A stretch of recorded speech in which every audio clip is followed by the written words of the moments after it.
What's going on, my fellow A-plusers? Welcome back once again to our brand new videos. We're continuing along with our tokusatsu movie reviews. We've had to do a little bit of a catch-up here. We wind up having a plethora of movies actually drop this past month, whether that be from Kiramager to Ryusoulger to Zenkaiger. We've been trying to review them all here for you guys. The past couple of weeks, we've dropped the Ryusoulger Memory of Soulmates for you guys. Earlier this week, we went ahead and dropped the Kiramager movie Bebop Dream, if I'm not mistaken. And today, guys, we're combining the two. We're getting into Kiramager versus Ryusoulger, the movie. I absolutely love Super Sentai team-ups. Just getting the opportunity to see both teams usually shine. And for me, what tends to be the fun part is just seeing how the chemistry of what some of these characters together are certainly going to be like, and really to kind of see like how thoughtful of a storyline are they able to kind of come up to really warrant both of these teams of coming together.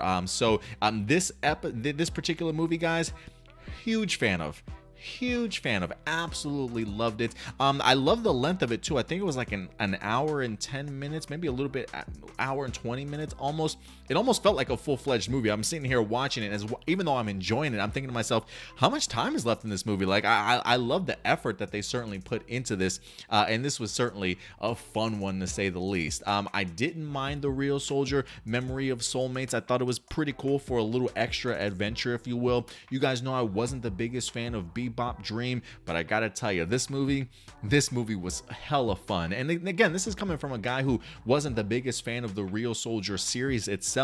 There definitely are some characters that I certainly enjoyed from that movie, but it being such a long time since I visited that series, there is a little bit of a nostalgia aspect, like it's so good to see you guys back sort of mentality, if you will. And then again, I think it does go a long way of just seeing how some of these characters certainly react to one another. So overall, great stuff, man. Was really pumped about this. The premise really here is that Yodonheim and the rest of the Yodonheim team are trying to make a movie. We wind up having the villain in here who looks like he's a director. He's got a camera on his head and things like that, and he's trying to create a movie for Yodonheim where they can just simply plaster it on the sky once it's done, and then once the entire world watches it, it kind of draws the dark energy away from them. So that's really the massive plot that we wind up seeing in here, and they utilize it by opening up a movie theater, having people come inside, and whoever watches this particular movie sucks them into this Yodon studio world, which I thought was absolutely brilliant.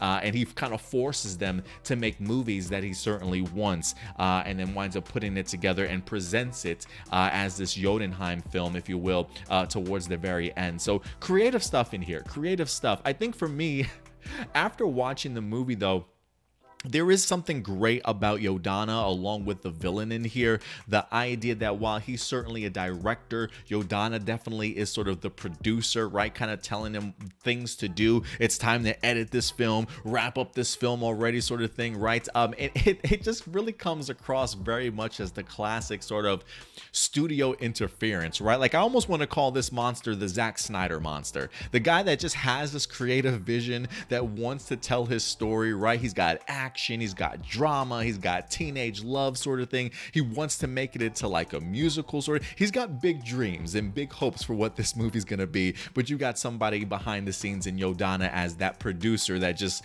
you know, doesn't really care about the creative process and just wants the movie to be put together, right? So he can put it up there. So I refer to him definitely as the Zack Snyder monster this week. And I thought this was a great example of, again, how tough movies truly are to certainly make, and how handsy a studio company can certainly get in completely changing the movie that you certainly have in mind. So I thought that was pretty humorous as well in here. But for me, guys, you know, listen, the chemistry and the characters alone truly did it for me. Like there's something great about just some of the combinations of characters that we wind up getting in here. Sina and Toa, I thought was a great combination. The two speedsters of the group teaming them up. When it comes to the movie and what what they had them doing though. The Fresina and Toa, it was the police and robber. For a second there, I thought we were gonna get one of the Lupin Rangers in here as like the thief, but then it turns out to be Toa. So I love just the chase scene that these two wind up having, especially based off of the fact that they got the speed of it all. We got Seiyo and Asuna utilized in here. When I look at Asuna, for some reason, I don't know why, I go back to like the pink ladies from Greece. You know, just like the edgy sort of leader of the bad girl group, if you will. So I really had fun with the Seiyo and Asuna stuff that we wind up having in here.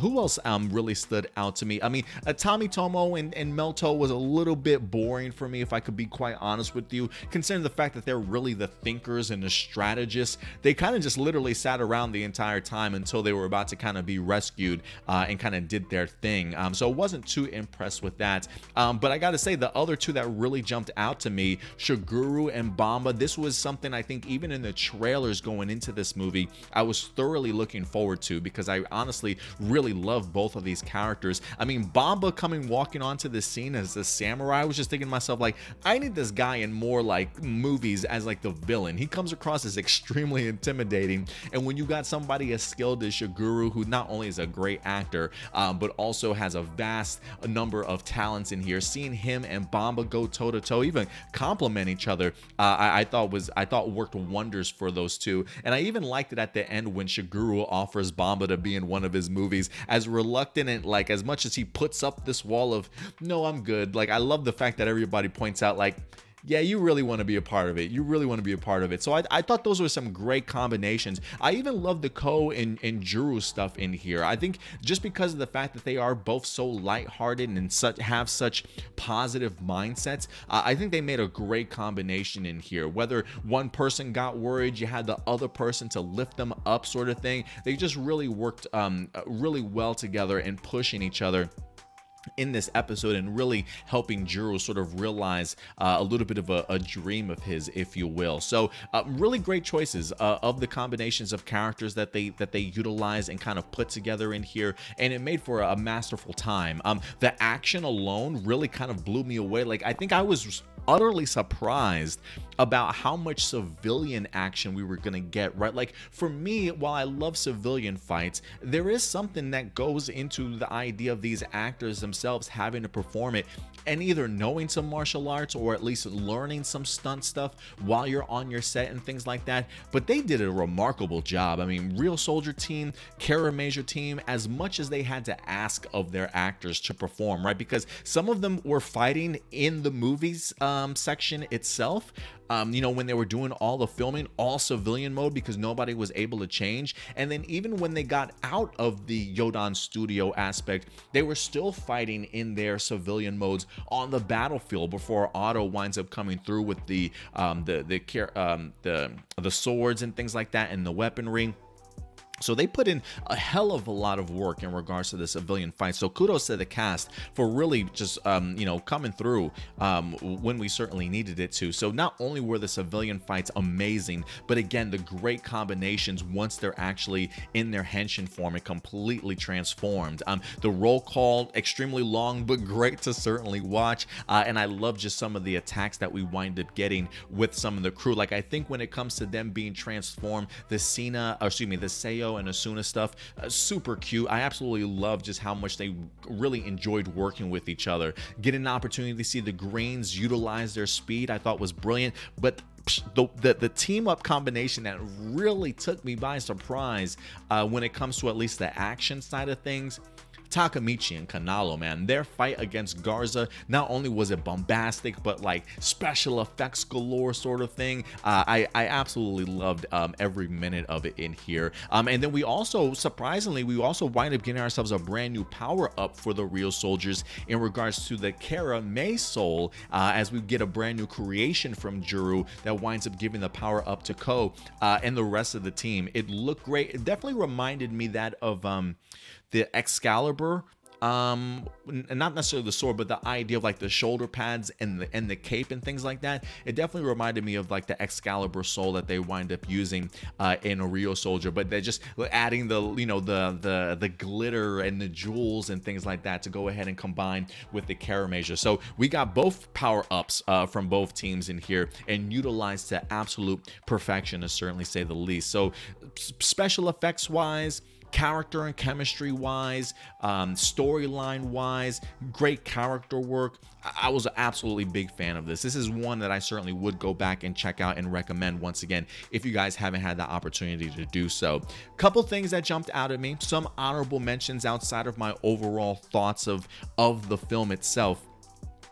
I love this great scene in here. There's a couple of good scenes in here, but I really loved the Tomitomo and Juro scene that we wind up getting in the beginning, right? When we realize that Juro's nowhere to be found, the team's wondering where he's at, and Tomitomo lets them know that he's entered a contest, or he's drawing or something like that, right? And we get to see the meeting that Tomitomo and Juro had. I love just the relationship between these two, just the friendship that they've wind up creating for themselves over that season. The idea here that we get to see Tomitomo letting Juro know about the drawing contest, and the winner gets the opportunity to make like drawing his career, if you will, right? And considering the fact of how much we know Juro loves to use his imagination and create things and draw, this is a great opportunity for Juro. And to have somebody like Tomitomo know his teammate so well, know Juro's passions, and give him sort of that that encouragement to kind of follow his dreams and really push what he's doing into sort of a bigger realm. I mean, man, that unbelievable stuff. Continuity wise, I think they mentioned this movie came in between Kiramager's episodes number 26 and 27, well after the Ryusoulger series itself, as you can see from some of the flashbacks that this movie does take place after that series. But between episodes 26 and 27 of Kiramager is what I was certainly reading. But again, it's one of those things, like if you just think about Kiramager and where the season started out for Juro and Tomitomo, and the pushback that Tommy wind up really giving Juro, to kind of see where they eventually end up, or at least how their friendship sort of progresses through the season. I think this just speaks wonders of the Tomitomo character and the great character work that Kiramager as a season as a whole truly did. So really love that. Kanalo definitely pops up in here as well. I think I saw this also in the trailer, the idea of Kanalo running across Yodana. And if you know anything about Kanalo, the moment he gets his eyes on you, you are his target, girl. Like, you just gotta just duck and dodge some of the sexual harassment allegations that Kanalo's probably dishing out to some of these ladies. But I gotta say, Kanalo's thirst factor, I feel like even when I watched Kiramager from time to time, I either laughed at it, had a good time at it, or it made me roll my eyes and found it kind of annoying after like 40 plus episodes of the same thing sort of happening. But based off of the fact that I haven't seen Ryusoulger in such a long time, revisiting Kanalo's thirst I found absolutely humorous, and especially with somebody like Yodana, who had clearly nothing to do with this guy. But if there was a missed opportunity, I was kind of hoping that there would be a missed opportunity of Kanalo and Tomitomo like bickering over Yodana sort of thing, right? Because I always felt like there was something that Tomitomo had for Yodana, a little bit of a crush. So to kind of see somebody else stepping up into that spot that Tomitomo should have, I was really hoping that there would be a little bit of a love triangle clash there, with Yodana not wanting either of them, but them trying to fight over her. That might have been a little bit funny, but I did appreciate that. And at least Kanalo, by the end of this, kind of, I was gonna say, I think he learned a valuable lesson, in the sense that, he says, I can't just depend on a woman's outwardly beauty, right? Like, I got to look at her inner beauty as well. And then he turns around and it's Mabushina, which is just really weird and awkward to me, because I've always looked at her as like this little girl. But I'm assuming maybe because of the fact that she's been alive for so many years, maybe she's a lot older than we certainly know when it comes to Crystallians. I have absolutely no idea, but it just felt weird. It feels just as weird as the Melto and Otto situation situation that we wind up getting in Ryusoulger. It's almost like a twin situation here. Special shout out also goes out to Crayon. I'm so glad that Crayon was certainly in here also. Clearly sad over the loss of Weisel. Him and Weisel clearly had a falling out. We come to find out that it's actually Yodonheim that kind of uses Crayon in here to go ahead and create the Minosaurs. And just a brutal scene of seeing Yodonheim just stepping on poor Crayon. Like, I know it's just like slime, but in my head I'm just thinking of like blood just being splattered all over the all over the place of somebody just getting brutally murdered in a movie. Like, I felt so incredibly bad for Crayon in here, just watching the slime fly everywhere. She's just stomping on him and stomping on him type of thing. But it was just great to kind of see the connect, or see Crayon back. Clearly Ko having some sort of relationship with this guy, or at least, you know, remembering their adventures towards the end of the season. But then seeing him, Mabushina, and Otto together, like all the three kids hanging out at the end of the episode, end of the movie, I thought was really great and really stellar in here. And you guys know I'm a huge fan of Yodonheim, so the fact of Yodonheim coming out anytime, you know, tongue just hanging out and stuff, I'm eating it up each and every time that she does. So I thought it was great to certainly have her in here. And I will say this too. There is a couple of moments in this movie, to kind of get serious for a moment here, that I really feel like, and tell me if I'm wrong, guys, but I really do feel like Ko was bringing up Yui in this movie. You know, he references the idea that he had somebody that felt very much in the same shoes that Juru did, that kind of thought about it too much, you know, found herself kind of in her head, and then she kind of let go of all that and just did what she loved, right? Managed to create a video that he says kind of took the world by storm, or that the whole world sort of loved. And when I'm thinking about Ryusoulger, I believe that's why Yui wind up leaving the group, or leaving the team, because of the fact that her Yui channel just kind of exploded based off of some of the videos that she was referring to. So I thought that was actually really cool. If that is in fact sort of a knock to Yui, you know, to just paying homage to Yui and the actress that unfortunately passed away, I absolutely loved it. They reference Yui in the Ryusoulger Memory of the Soulmates movie, and I believe this is Ko kind of doing it again, kind of giving Juru that inspiration from somebody like Yui. So I thought that was really cool that they paid homage to the actress that unfortunately passed away. And even in memory of the soulmate, I believe it even said in memory of the actress and things like that. So really impressive stuff, guys. If you have not had the opportunity to check out Kiramager versus Ryusoulger, please do yourselves a favor and definitely check it out. They even had like a little dance piece in here where it feels like they combined the dance of the Ryusoulgers and the Kiramagers together to kind of perform as a musical piece for the Yodonheim monster this week, or in this movie. And it worked out great. So a lot of great memorable moments, a lot of great sort of partnerships in here also. I think they utilized a lot of these characters great. Nobody felt too out of character. If anything, it felt like they put them in great positions for them to just showcase who they truly are. And it really made for a great combination in here. So overall, guys, I highly recommend this one. I'm definitely probably going to give this one, if I had to grade it, I'll probably give it an A. I'm probably going to go ahead and actually give it an A. But listen, guys, at the end of the day, I want to go ahead and know your thoughts. What did you guys think about Kiramager versus Ryusoulger? Did the movie live up to your hype and your expectations?